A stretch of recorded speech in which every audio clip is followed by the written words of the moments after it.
नमस्कार दोस्तों, MJCC social में आप सभी का स्वागत है। हमारा जो हिंदी का मॉडल चल रहा था क्लास 10th का, आइए आगे देखते हैं। क्वेश्चन नंबर 1 और क्वेश्चन नंबर 2 हमने अच्छी तरह से पढ़ लिया है। अब क्वेश्चन नंबर 3 से पढ़ते हैं 5 नंबर तक। किस तरीके का क्वेश्चन है, कैसे आएगा, कैसे हमें हल करना है और कैसे हमें याद करना है दोस्तों, ये सब जानकारी हम इसमें देखते हैं। क्लास 10th है, हिंदी का मॉडल पेपर किस तरीके से हमें याद करना है।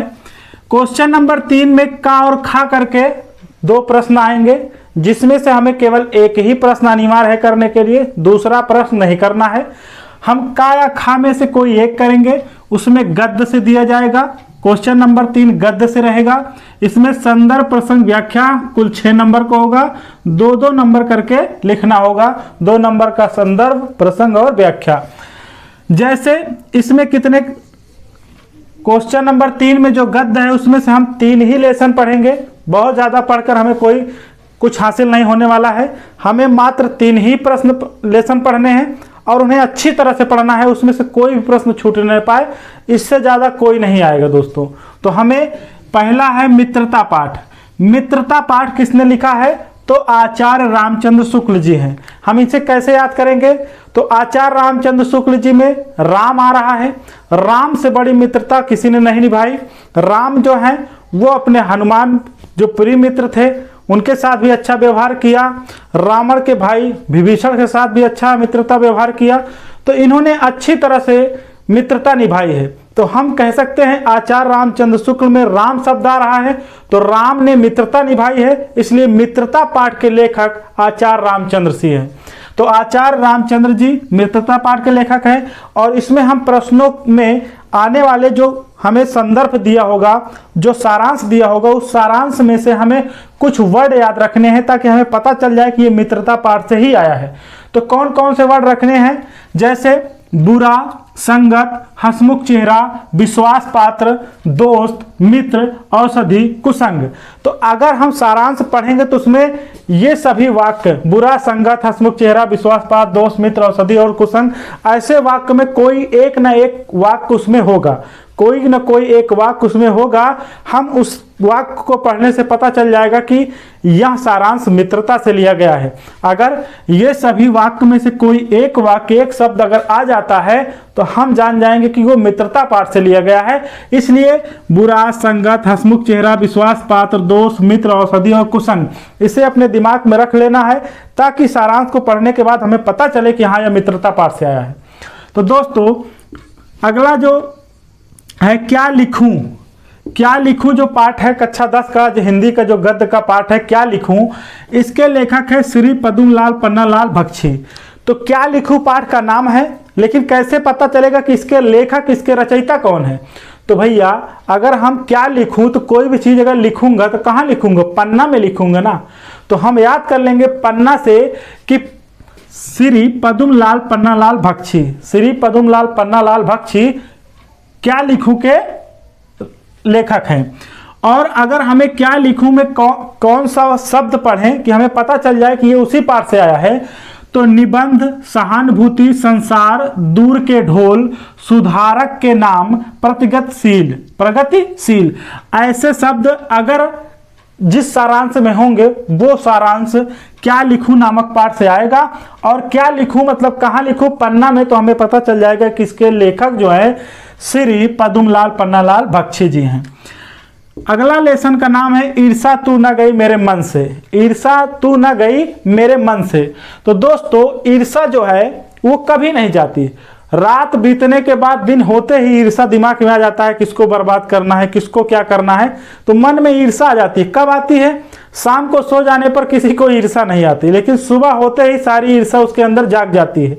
तो ईर्षा सुबह यानी दिन में, तो दिनकर हमें पता चल जाएगा।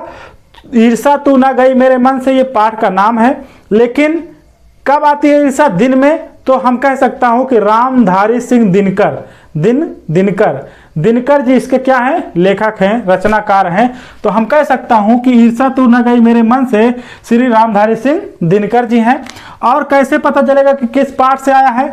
तो भैया हमें ईर्ष्या, आनंद, विनाश, उन्नत, निंदा, चिंता, हृदय, मानसिक विकार, ऐसे वर्डों से हमें याद करना है। और अगर सारांश में ये वर्ड आ जाते हैं, ईर्षा, आनंद, विनाश, उन्नत, निंदा, चिंता, हृदय, मानसिक विकार, ऐसे अगर शब्द आते हैं किसी सारांश में तो समझ जाना वो ईर्षा तू न गई मेरे मन से इसी पाठ से लिया गया है। और ईर्षा सुबह होते ही आ जाती है, तो हम कह सकता हूं कि दिन में, तो हम कह सकता हूं श्री रामधारी सिंह दिनकर इसके लेखक हैं। तो भैया मित्रता क्या लिखूं, ईर्षा तू न गई मेरे मन से, ये गद्य से लिया गया है, 6 नंबर का आता है। संदर्भ प्रसंग व्याख्या लिखना होता है।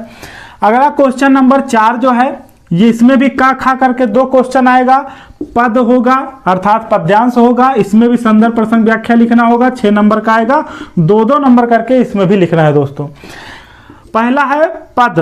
पद मतलब पैर। किसने लिखा है भैया? सूरदास जी। क्योंकि सूर थे, अंधे थे, तो उन्हें पैरों से चलने में दिक्कत होती थी, तो हम कह सकता हूं सूरदास जी के पास पैर नहीं थे, इसीलिए उन्होंने पद लिखा है।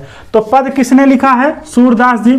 और सूरदास के दोहों में, दोहों के अंत में जो आखिरी लाइन होगी, हर आखिरी लाइन में आई आएगा, यानी राई, धराई, ऐसे वर्ड आएंगे। उसके बाद उधो आएगा, निर्गुण आएगा, कृष्ण या नंद की बात कही जाएगी उनके दोहों में।